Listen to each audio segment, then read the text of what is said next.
দোকান আমার পুরো ভেঙে চুরে গেছে পিজার ওভেন তো আমি ছিল 50 টাকা থেকে আরাম করে 10 মিনিট সময় দিয়ে আমি দোকানগুলো ধরে নিয়ে যাই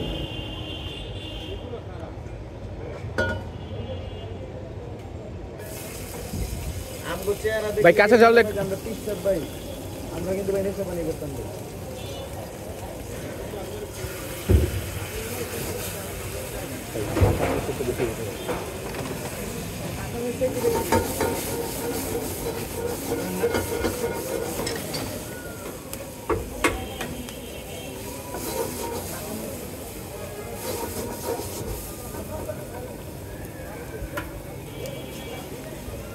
আমরা মনে করেন ভাই দেখা গেছে বাসা থেকে কিছু টাকা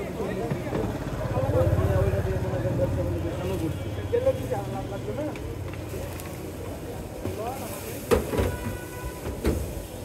চালু করে কি লাভ যদি না ভাঙ্গে ভেঙ্গে দেয় কোনো লাভ নেই এরাই তো মানুষের খারাপের দিকে ঢেলে দেয়